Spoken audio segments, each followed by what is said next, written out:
కార్మికుల పక్షం వహించకూడదు. ఎందుకంటే మీకు ఎజెండాలు ఉన్నాయి, మీరు ఎత్తుకునే జెండాలు వేరే ఉన్నాయి. అవి మాకొద్దు.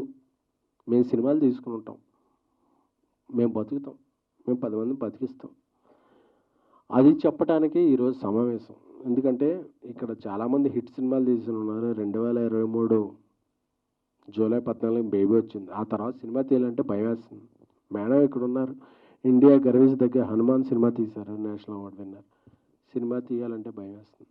ఎందుకంటే మేము ఎవరిని ఎంచుకోవాలో, మేము ఎవరినితో మా టీంలో ఉంచుకోవాలో మాకు తెలియట్లా. అంటే ఎక్కడా లేని ఒక సిస్టమ్ ఇక్కడే ఉంది.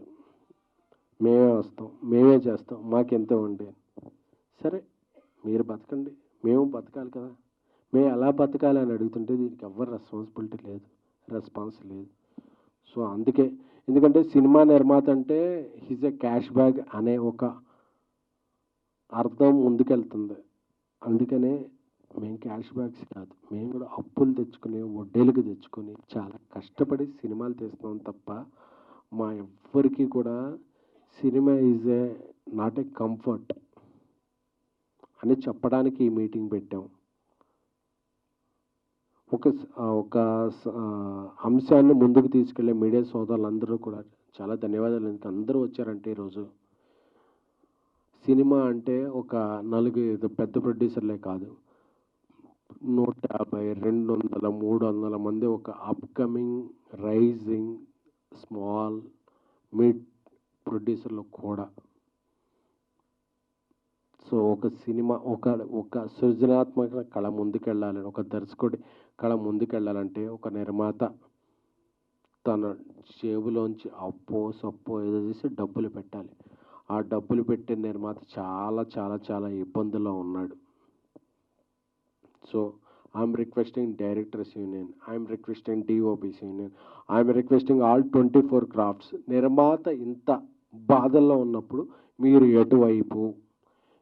ఎటువైపు కాకుండా గోడ మీద పిల్లిలా ఉంటే నిర్మాతలకు కూడా I'm requesting all Andhra Pradesh, Telangana ముఖ్యమంత్రులు, సినిమాటోగ్రఫీ మినిస్టర్స్ అందరికీ కూడా సవినయంగా పాద నమస్కారం చేసుకుంటూ విన్నవించుకుంటున్నాం.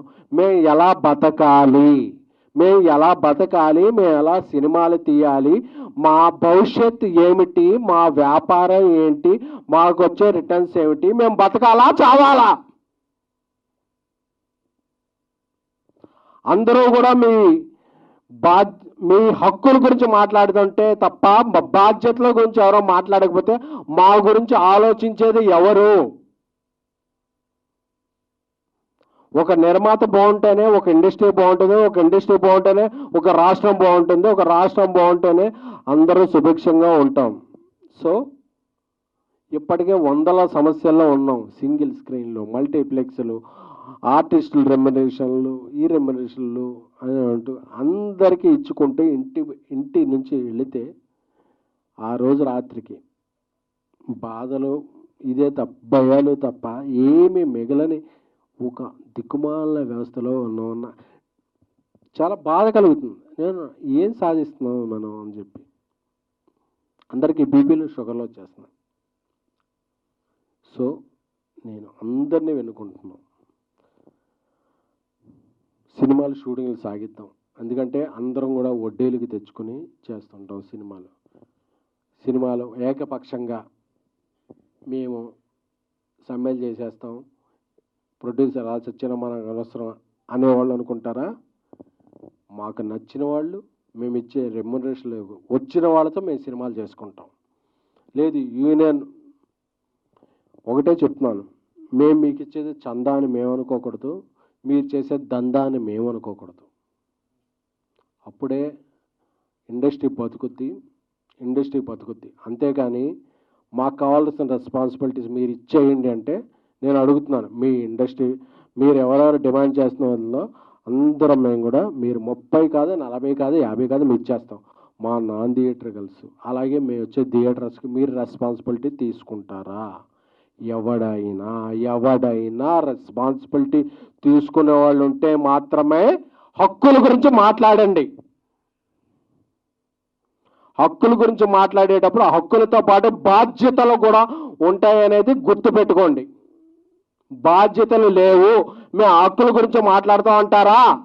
ఆంధ్రప్రదేశ్, తెలంగాణ, మిజోరాం, అరుణాచల్ ప్రదేశ్, ఢిల్లీ, గల్లీ ఎక్కడ కార్మికులు పనిచేస్తాం వాళ్ళతో మేము పని చేసుకుంటాం. ఎందుకంటే మేము బతకాలి,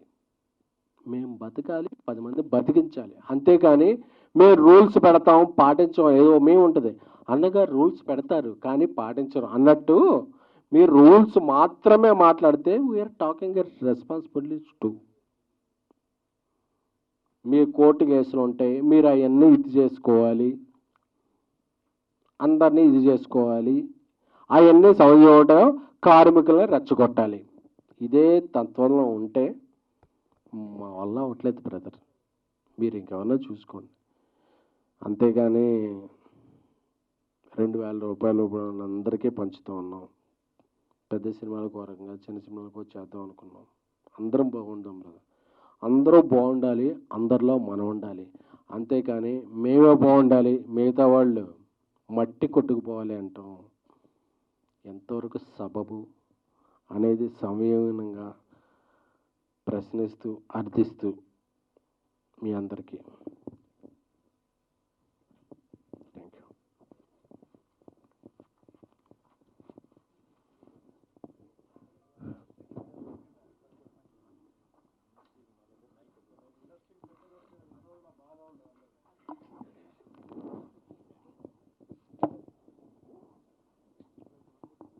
అయితే చాలా ఎమోషనల్గా మాట్లాడిన ఎస్కేఎన్కి ఇప్పుడు నిజమే అంటే 30% కాదు 50% అనే ఎంతైనా పెంచుతాము వాళ్ళు. ఇది అంటే ఇది ఎంత ప్యాషన్తో తీసినా సరే సినిమా అనేటువంటిది it's a business two. Like మీరు ఎంచుకున్న ప్రొఫెషన్ అది. అండ్ మోరోవర్ చిన్న నిర్మాతలు తీసే సినిమాలకి లేకపోతే చిన్న సినిమాలకి ఫెడరేషన్ ఎప్పుడూ సహకరిస్తుంది. వాళ్ళు పాత ఏవైతే వేతనాలు ఉన్నాయో వాటికే పనిచేస్తామని కూడా వాళ్ళు చెప్తా ఉన్నారు. మరి దీని అంటే వాళ్ళు చిన్న నిర్మాతల వరకు వాళ్ళు మీతో కలిసే ఉన్నామని వాళ్ళు చెప్తున్నారు. దానికి ఏమంటారు? ఫెడరేషన్ 2022లో ఇచ్చిన దీని ప్రకారం 2 ఉన్నాయండి. యూనియన్, నా యూనియన్, మీకు నచ్చిన వాళ్ళతో పనిచేసుకోవచ్చు అనేది ఒకటి. రెండోది పెద్ద సినిమాల కన్నా 25% చిన్న సినిమాలు తీసే నిర్మాతలు తక్కువ ఇచ్చి పనిచేసుకోవచ్చు అనేది ఒకటి. But these 2 are not implementing అండి. ఎందుకంటే ఎవరో ఆ రూల్ని మర్చిపోయారు. యూనియన్ కాకుండా ఎవరిని వస్తే కొడుతున్నారు. అలాగే రెండోది పెద్ద సినిమాకైనా అదే లైట్ మోస్తున్నాం, చిన్న సినిమాకైనా అదే లైట్ మోస్తున్నాం.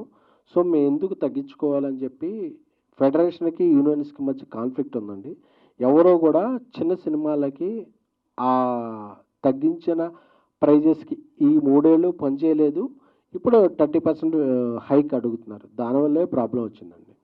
అంటే దెర్ ఆర్ డేస్ లైక్ హీరోయిన్లు కూడా నెలసరి వేతనంకి పనిచేసిన రోజుల నుంచి ఉంది సినిమా. సో ఇప్పుడు మీరు అంటారు అంటే ప్రొడక్షన్ కాస్ట్ పెరిగిపోతుంది అని అంటే ఓన్లీ వేతనాల వల్లే కాదు కదా. అంటే why don't you ask the biggies like అంటే హీరోస్ని కానీ లేకపోతే ఎక్కువ వేజెస్ మీరు పే చేస్తున్నటువంటి వ్యక్తులను కానీ వాళ్ళతో ఎందుకు అడగలేరు మీరు తగ్గించుకోమని? అంటే డిమాండ్ ఉన్న డిమాండ్ ఫర్ సప్లై అని అనొచ్చు మీరు. కానీ అక్కడ కూడా మరి వాళ్ళు కూడా సినిమా ఇండస్ట్రీ మీదే ఉన్నారు, వాళ్ళు కూడా ప్యాషన్తోనే చేస్తున్నారు కదా. వాళ్ళు ఎందుకు తగ్గించుకొని సినిమా ఇండస్ట్రీని బతికించుకోకూడదు? ఒక కంపెనీకి CEO ఉన్నారండి. CEO వేతనం ఒకలా ఉంటుంది. ఆ కంపెనీలో రిసెప్షనిస్ట్ ఉన్నారండి, ఆయన వేతనం ఒకలా ఉంటుంది. CEOకి అది ఇస్తున్నారు కదా, నాకు కూడా అదే రిసెప్షనిస్ట్ అయితే నేను CEOని సాటిస్ఫై చేయాలా, రిసెప్షనిస్ట్ చేయాలి? My company reflects business on CEO. So అది కూడా తీసుకుందాం. నేను అందరి హీరోల దగ్గరికి వెళ్ళి నేను పనిచేస్తున్నాను, ఇక్కడ ఉన్న అందరి హీరోలకి బ్రదర్ ఇది పొజిషన్ అంటే వాళ్ళు అగ్రీ అయ్యారు. నాకు X హీరో ఒప్పుకోకపోతే నేను Y హీరో దగ్గరికి వెళ్తాను, నాకు Y హీరో ఒప్పుకోకపోతే నేను Z హీరో దగ్గరికి వెళ్తాను. అలాంటి ఆప్షన్ నాకు యూనియన్ దగ్గర ఉందా? నన్నే ప్రేమించాలి, నన్నే పెళ్లి చేసుకోవాలి, నన్నే కాపురం చేయాలి అని ఉంది తప్ప నాకు హీరో ఒప్పుకోలేదు, నాకు ఆప్షన్ ఉంది, ఈ యూనియన్ ఒప్పుకోలేదు, నాకు ఆప్షన్ ఉందా? కొడతామని బెదిరిస్తున్నారు. ఈ బెదిరింపులు ఎక్కడికి నేను ఎవరికి ఇవ్వాలి, ఏం చేయాలి నేను అదే అడుగుతున్నాను.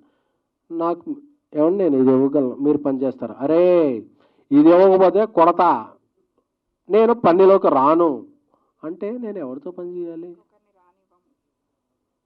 దేశం మొత్తం మీద ఇంతమంది కార్మికులు శ్రామికులు ఉన్నారు. అసలు నిర్మాత అనేవాడు కూడా ఒక కార్మికుడే, చేతకాని ఒక శ్రామికుడే. అది ఎవ్వరికి అర్థం కావట్లా. నిర్మాత అనేవాడికి ఆడికి బాబు ఈ దండం మీకు అందరికీ. ఆ నిర్మాత అనేవాడు పెద్దగా చుట్టం మానేసేయండి, లేదా మా అప్పులు మా ఇంట్రెస్ట్లో ఉన్న కట్టండి. నేను హీరోకి అడిగా, నాన్న ఒక హీరోకి లేకపోతే ఇంకో హీరో దగ్గరికి వెళ్ళా, అన్నా నువ్వు సరే అన్న నీ రెమ్యునరేషన్ స్థాయికి వచ్చినప్పుడు నేను పనిచేస్తాను, రెమ్యునరేషన్ ఇంకో హీరో దగ్గరికి వెళ్ళా. అలా నాకు వేరే యూనియన్ దగ్గరికి వెళ్ళే సౌలభ్యత సులభతరమైన మార్గాలు ఇండస్ట్రీలో ఉన్నాయా? రైట్, నువ్వు చెప్పిన విషయాలు